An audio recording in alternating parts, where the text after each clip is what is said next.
السلام علیکم، میرا نام نیرا حسن ہے۔ میرا تعلق سیالکوٹ کے ایک چھوٹے قصبے سے ہے۔ میں سیالکوٹ کے قریبی اسکول میں پڑھتی تھی۔ مجھے پڑھنے کا بہت شوق تھا۔ میں پڑھ لکھ کر فوجی افسر بننا چاہتی تھی، مگر گھر کے حالات کچھ ایسے تھے کہ میں تعلیم حاصل کرنے کے لیے باہر نہیں جا سکتی تھی۔ میرے والد صاحب محنت مزدوری کرتے تھے اور مشکل سے گھر کا سرکل چلتا تھا۔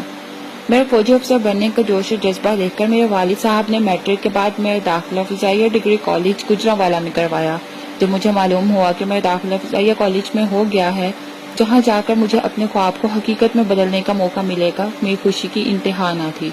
میری آنکھیں خوشی کے آنسوؤں سے نم تھیں، لیکن دوسری طرف گھر کے حالات دیکھ کر میں افسردہ بھی تھی کہ ابو کے دن بھر محنت کرنے سے مشکل سے گھر کا گزارا ہوتا ہے۔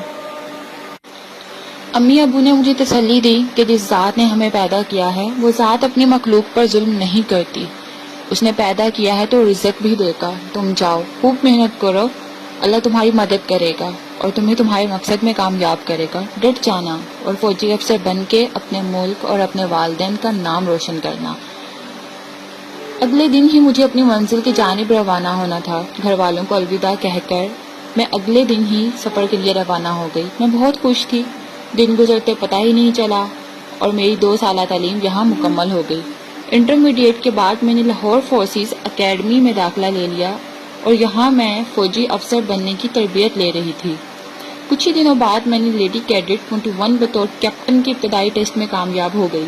اب میں ESSC کے لیے دن رات ایک کر کے محنت کرتی رہی۔ کچھ دن بعد میرا ESSC کا ٹیسٹ تھا جس میں اللہ کے فضل و کرم اور میرے والدین کی دعاؤں سے میں کامیاب ہو گئی۔ میری خوشی کی انتہا نہ تھی۔ میرے والدین نے مجھ پر اتنی محنت کی اور الحمدللہ ان کی محنت رنگ لائی۔ ککول میں اپنی ٹریننگ مکمل کرنے کے بعد میں اپنے گھر واپس اپنے خاندان کی پہلی فوجی افسر بن کے واپس لوٹی۔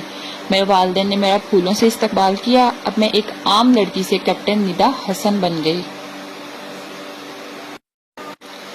امی ابو نے مجھے تسلی دی کہ جس ذات نے ہمیں پیدا کیا ہے وہ ذات اپنی مخلوق پر ظلم نہیں کرتی۔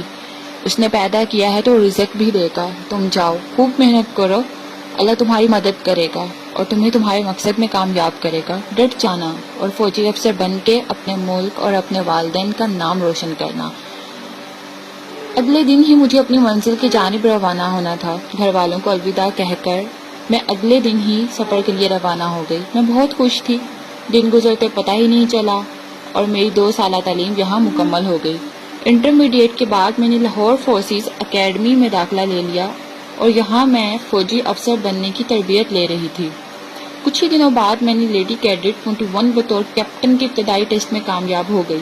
اب میں ESSC کے لیے دن رات ایک کر کے محنت کرتی رہی۔ کچھ دن بعد میرا ESSC کا ٹیسٹ